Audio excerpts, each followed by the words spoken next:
प्रिय व्यूअर्स, यह Sanskriti IAS YouTube channel का PT think and solve programme है।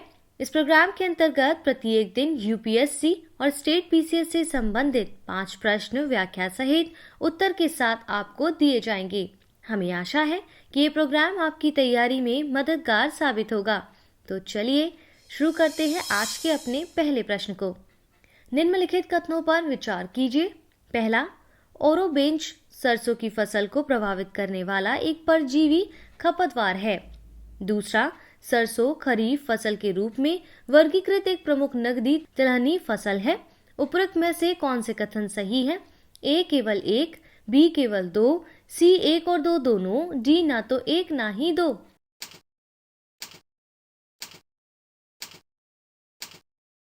सही उत्तर है ऑप्शन ए।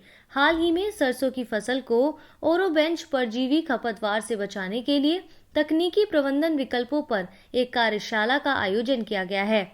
इसे कीटनाशक सूत्रीकरण प्रौद्योगिकी संस्थान गुरुग्राम तथा भारतीय कृषि अनुसंधान परिषद के सरसों अनुसंधान निदेशालय द्वारा संयुक्त रूप से भरतपुर जिले के ग्राम गुरदा नदी के पायलट प्रोजेक्ट के रूप में किया गया है।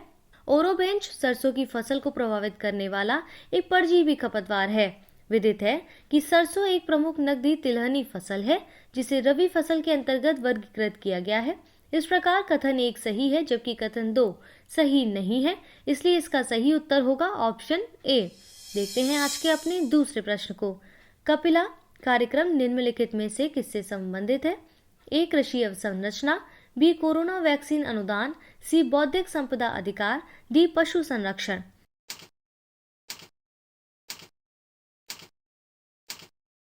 इसका सही उत्तर है ऑप्शन सी।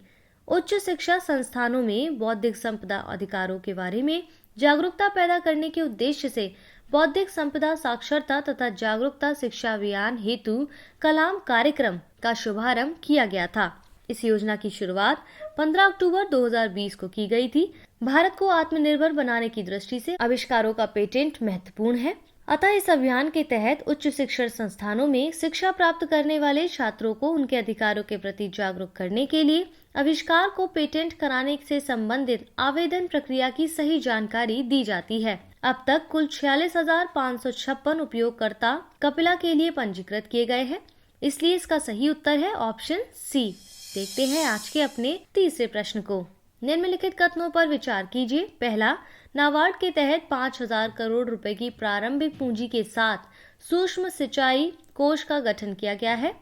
दूसरा, इसके तहत राज्य सरकार को दिए गए ऋणों पर भारत सरकार 3% ब्याज अनुदान प्रदान करेगी। उपरोक्त में से कौन से कथन सही हैं? ए केवल एक, बी केवल दो, सी एक और दो दोनों, डी उपरोक्त में से कोई नहीं।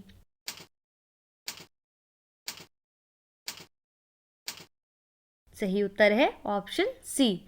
नाबार्ड के तहत 5,000 करोड़ रुपए की प्रारंभिक पूंजी के साथ सूक्ष्म सिंचाई कोष का गठन किया गया है। एमआईएफ के तहत राज्य सरकार को दिए गए ऋणों पर भारत सरकार 3% ब्याज अनुदान प्रदान करेगी।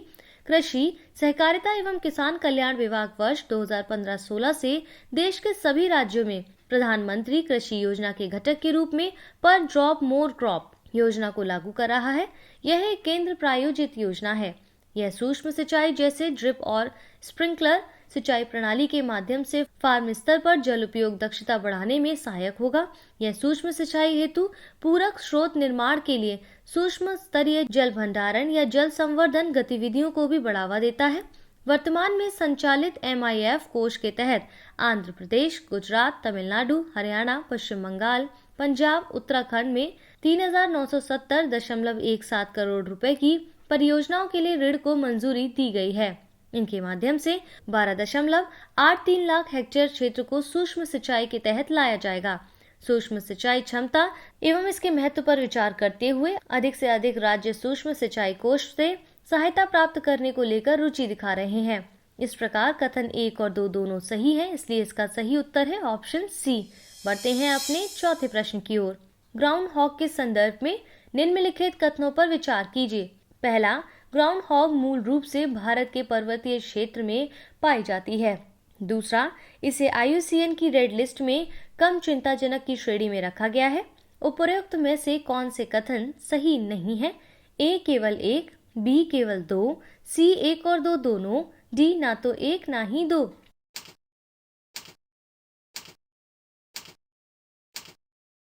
सही उत्तर है ऑप्शन ए। संयुक्त राज्य अमेरिका और कनाडा ने 2 फरवरी को ग्राउंड हॉग दिवस के रूप में चिन्हित किया है। एक वार्षिक परंपरा के अनुसार ग्राउंड हॉग की छाया के माध्यम से सर्दी तथा बसंत के मौसम का पूर्वानुमान लगाया जाता है। इस वर्ष ग्राउंड हॉग, जिसे पुंगसुटावनी फिल कहा जाता है, ने एक लंबी सर्दियों की भविष्यवाणी की है। ग्राउंड हॉग के वुडचक के रूप में भी जाना जाता है। यह स्क्विडिडे परिवार का कृंतक है जो विशाल गिलहरी समूह से संबंधित है, जिन्हें ममोट्स के नाम से भी जाना जाता है। ग्राउंड हॉग मूल रूप से उत्तरी अमेरिका में पाया जाता है। यह उत्तरी अमेरिका का एक तराई जीव है जो पूर्व संयुक्त राज्य अमेरिका, कनाडा तथा अलास्का में पाया जाता है। इसे IUCN की रेड लिस्ट में कम चिंताजनक की श्रेणी में रखा गया है। इस प्रकार कथन 1 सही नहीं है, जबकि कथन 2 सही है, इसलिए इसका सही उत्तर होगा ऑप्शन ए। देखते हैं आज के अपने अंतिम प्रश्न को। गोवर्धन योजना के संदर्भ में निम्नलिखित कथनों पर विचार कीजिए। पहला, इसे स्वच्छ भारत मिशन ग्रामीण के द्वितीय चरण के तहत प्राथमिक कार्यक्रम के रूप में अपनाया गया है। दूसरा, इसका क्रियान्वयन ग्रामीण विकास मंत्रालय द्वारा किया जाता है। उपरोक्त में से कौन से कथन सही है? ए केवल एक, बी केवल दो, सी एक और दो दोनों, डी ना तो एक ना ही दो।